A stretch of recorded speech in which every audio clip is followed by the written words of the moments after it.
Hey guys, now this is the big one, being vulnerable. We're in a funny time right now, so let's talk about both.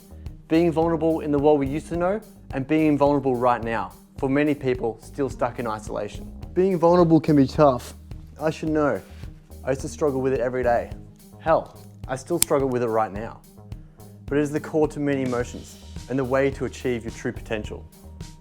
The idea of revealing your true self, not the self that you feel society wants to see, but the self that you truly want people to know.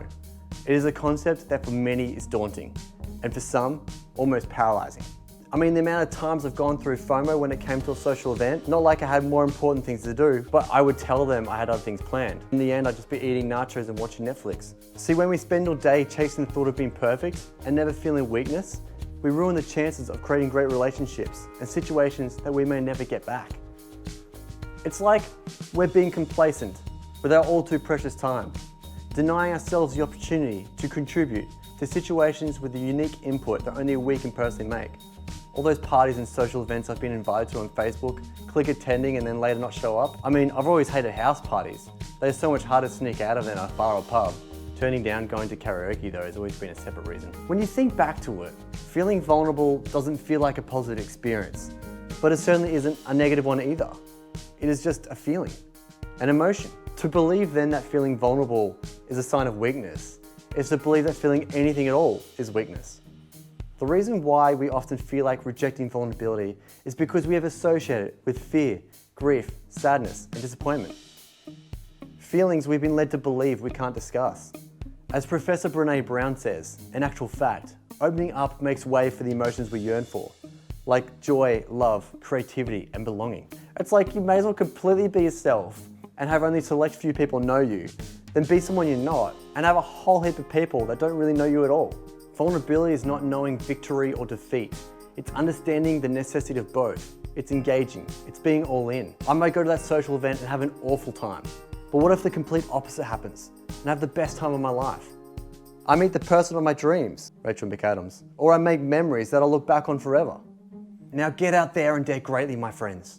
Chase that dream. Achieve those goals. Speak to that special person.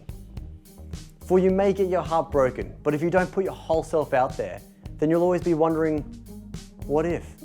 Instead of asking, what next? We may not have the courage to throw ourselves all in, but if we can just show up without any guarantee of an outcome, then we are on the right path with the connection, belonging, and purpose we so strongly desire.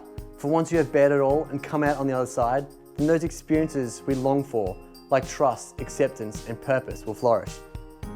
I understand all that sounds great when we can get out of our homes, but what do we do right now when we're stuck inside during this global crisis? Well, there are some of us who are physically vulnerable to the pandemic because we still have to leave the house to work. It might now for some of us be instead having to work from home. Sadly though, for many others, it's led to becoming completely jobless and in some ways being left at home with nothing to do. Although the one thing we all have in common is that life has certainly become a whole lot different.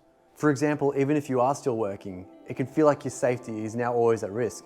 Humans are a social species. It's part of our survival. And because of that, science has shown that social isolation can have serious ramifications. It is a period researchers called the third quarter, most commonly known for those living in submarines, space stations, and polar bunkers. Now, those same symptoms are affecting every generation that is going through what is called social disconnectedness and perceived isolation. This comes with many health problems. The most common is a stage with heightened anxiety, and then the second is routinely marked by depression. Now that we can't be vulnerable socially out in a public setting, our best choice is to reach out to others digitally or from a distance with neighbors. Message or call your close friends and family to check in. And of course, let them know how you're doing. Better yet, form a social gathering online with your whole family or a friend group you haven't seen for a while. Also, if you have a neighbor you know who may be alone, yell over the fence and see how they're doing. This will continue our internal desire to stay connected. It is all about taking the leap to make contact. When we open up to those closest to us with vulnerable emotions, it allows for what we need most right now, empathy. The understanding that we are not alone in this, and with support we can make it through. It gives us hope that this hard time isn't going to last forever, and once again we can live the life we love. It helps with accountability. We can suddenly feel all this pressure to be extremely productive with our time, when it's not the case. And our relationships remind us of that. Finally, it gets us to a place of authenticity. So what do you say? Are you going to have the courage to be vulnerable? If you enjoyed this, then please check out my previous video all about Brené Brown and what I think are her top 3 books. Check out my first video about how I came to doing this YouTube channel. Maybe leave a comment below about a time that you were vulnerable and you still went all in. And please like and subscribe. Stay updated with all the next videos coming.